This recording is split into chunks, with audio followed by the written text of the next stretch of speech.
Let's Boltzmann question and answers. When are two moments independent? So we regard two moments, which we define as an integral, and moment is always an integral, moment of velocity distribution xi into a kernel function phi n, which is a function of xi2, and this integrated over the entire velocity space. And this is what we call the moment n, and another moment f of xi into now a different kernel function phi m, and this integrated over the entire velocity space is the moment m. So, and now we want to know under which circumstances this n and m are different things in the universe, so that we can treat them as separate macroscopic variables to describe our system, our universe, whatever. And this is, at least in lattice Boltzmann, often done through the concept of orthogonality.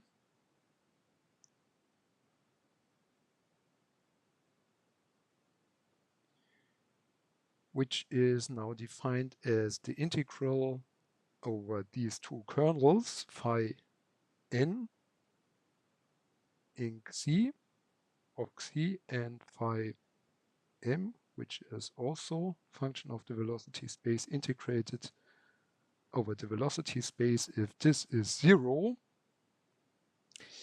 then this implies that n is orthogonal to m. Now, this is the form of orthogonality that is used in all the classical multiple relaxation time lattice Boltzmann methods. So it is used in all the work that you will find from Lallemont, Dehumier, Ginzburg, probably. So, well, Ginzburg used more TRT models, but also Kraftschick and Lu. And Dubois more recently. Okay, so this is how in the lattice Boltzmann methods classically independence is assumed, and this is where Li-Shi Lu also usually tells us to stop this discussion, because this is how far you can go with this actually relatively deep problem without getting more confused. Because, I mean, like conveying the idea that we that you understand something. So if these two moments, if these two kernel functions of the moments integrate to 0, then they are orthogonal, and then they are by definition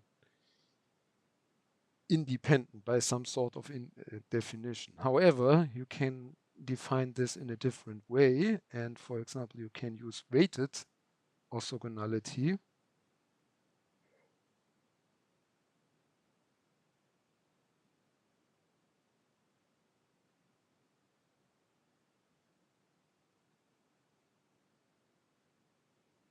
Weighted orthogonality, where you actually weight your orthogonality condition with the equilibrium distribution, for example,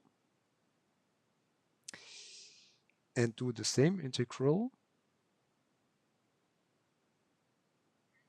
And if this is 0, you declare this now as being orthogonal. So there's different definition of orthogonality. Now you have two definitions of orthogonality, and actually you find that is not all, because you still have this F equilibrium, which of course is a function usually of the velocity and also of a temperature. Let's say we define this for the velocity equal to 0. What you get is the raw Hermite orthogonality.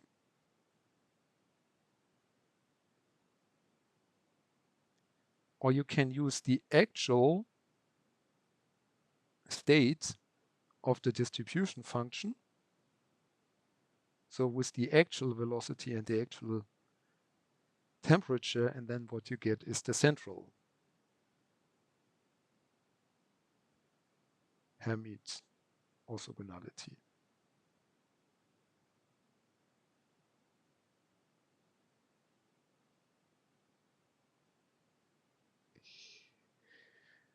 So, and all three versions are used for separating variables in the Lattice-Boltzmann method. Now, which one is correct? Now, you could assume that there is a hierarchy in a sense, so that this here may be a little bit correct, and this here may be a little bit better, and this may be yet a little bit better.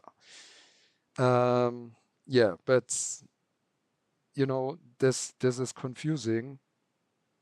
Is this now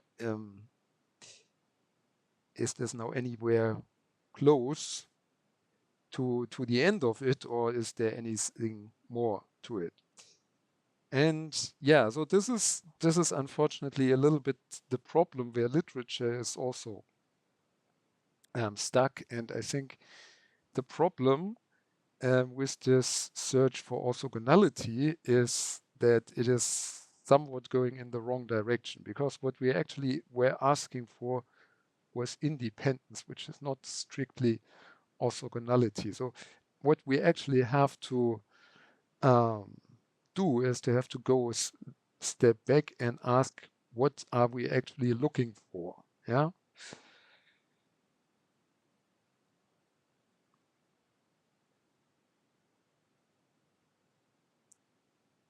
Because it's not a good thing that we get different definitions of the same thing.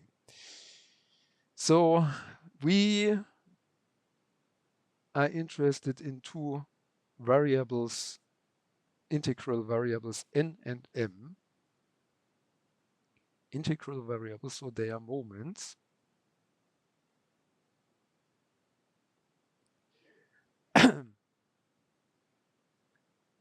Of the probability density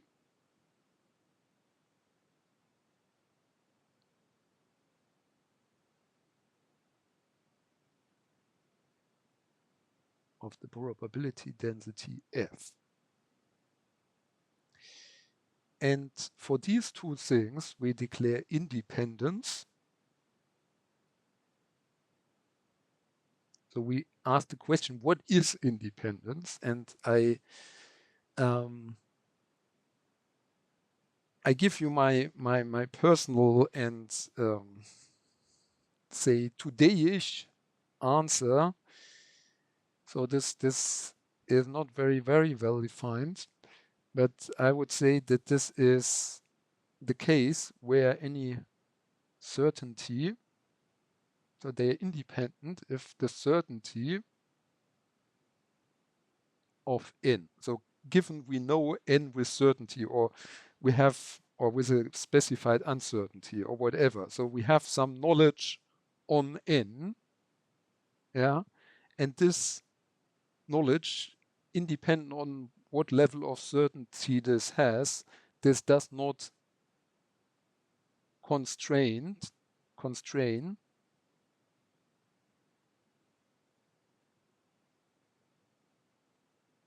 the, say, uncertainty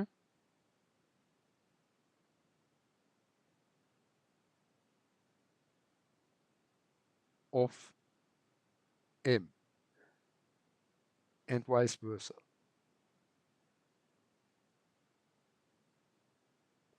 So this is actually even probably more confusing, and now you notice that I'm still having corona, maybe. So what do I mean with this?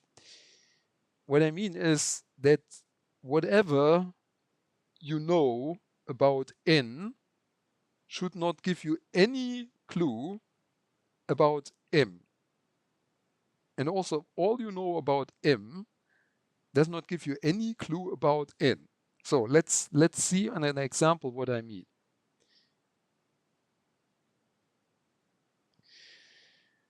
So say we have as one moment or as a set of moments the momentum, yeah, which we define as F into xi integrated over xi, and say, so this is the momentum as one moment, and we also have the energy, so call it E, and this is the integral over F, and this with the microscopic velocity squared integrated over the entire velocity space. So momentum and energy are independent quantities, right? So you can have, for a given momentum, you can have any energy, right? Or you can have different energies, but can you have any energy?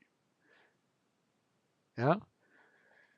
No, you can't, because there's one small problem, namely, let us ask what you know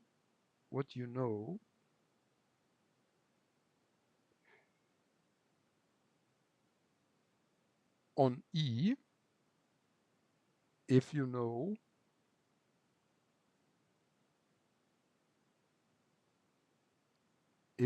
P. Yeah.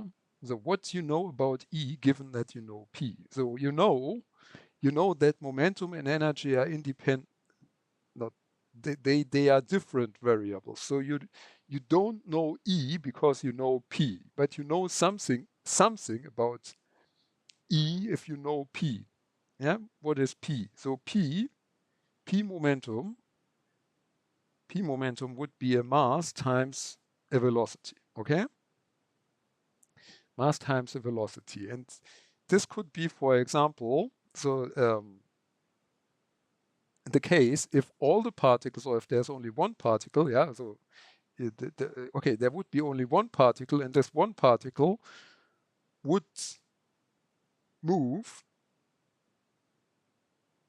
Okay, now there would be more than one particle, but say all the particles move with the same velocity in the same direction, right?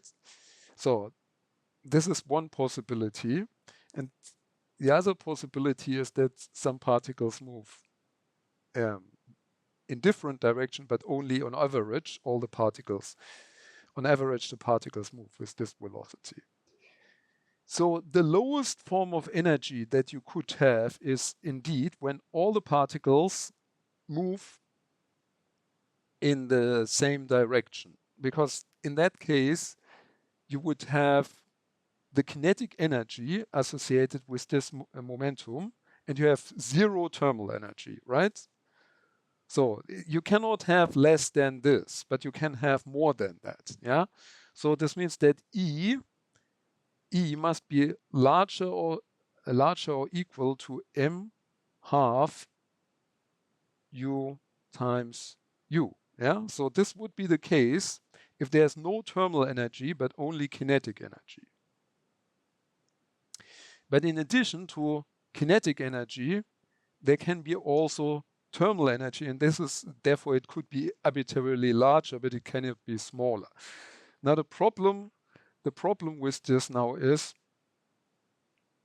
that from the momentum, you know that there is, you know something about the energy, yeah? You know that the energy is not below a certain value. And this means, in fact, we know more than nothing.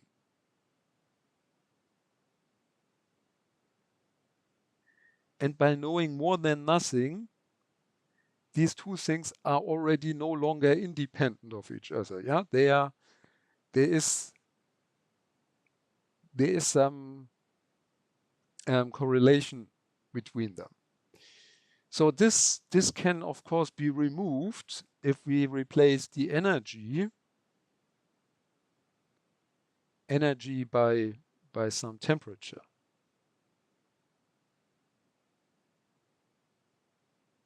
And we get to the temperature probably times some mass. Yeah. Don't bother about constants here, by taking the distribution function and multiply this not by the microscopic velocity, but by the microscopic velocity centered around the center velocity. So minus the average velocity of all the particles, and integrating this. So this temperature can now be, so this new moment, theta,